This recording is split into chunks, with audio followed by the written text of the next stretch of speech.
and say, I'm still here. Say, it was hurtful.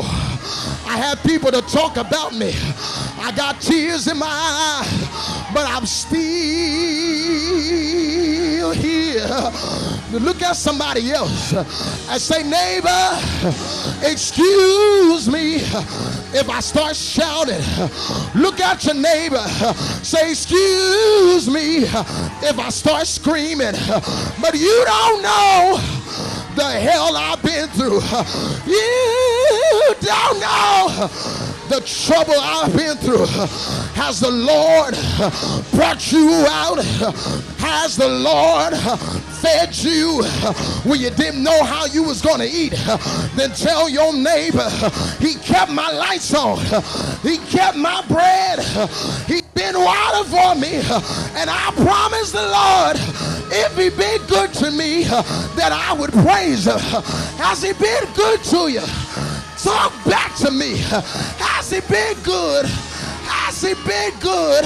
Has he been good? Has he been good? Has he been good? Shout yeah! Shout yeah! Ah!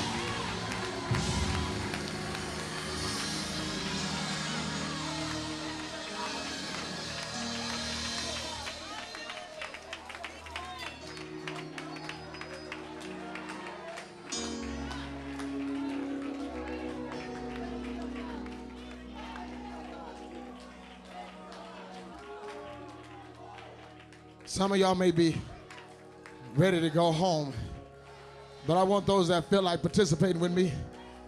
Look at your neighbor again and say, neighbor, I got a right to praise him. Time I should have lost my mind by now. Look at your neighbor and say, if you don't know God's good to you, let me go.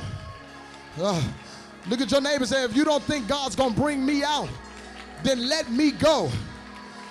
But you tell your neighbor, after everything I've been through, I should have been dead, sleeping in my grave. But look at me, I'm still at church, telling God, though you slay me, yet will I trust in him. Ow! Somebody ought to praise him. I said somebody ought to praise him.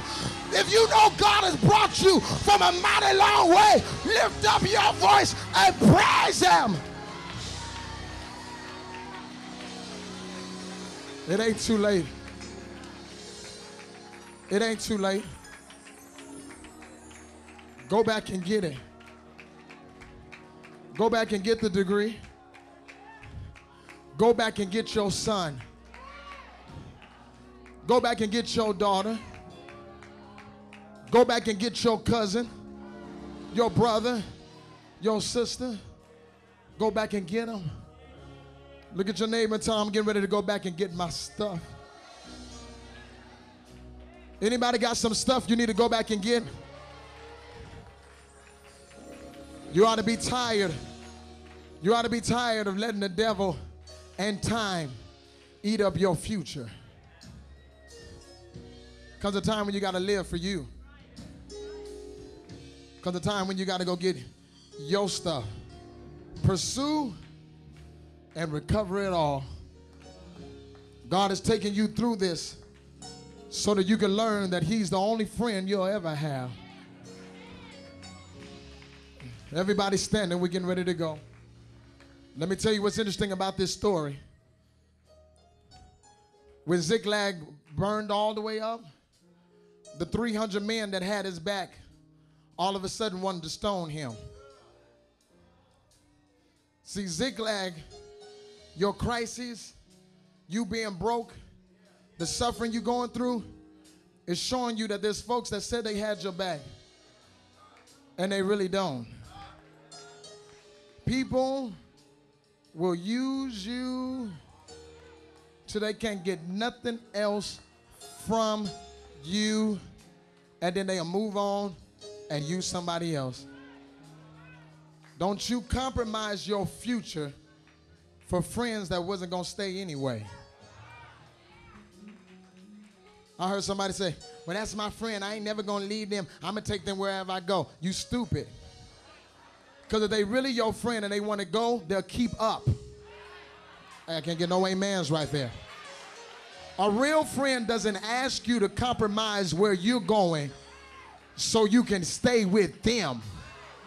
A real friend will say, go get your stuff. And if they really want to go get it, they'll go with you to go get the stuff.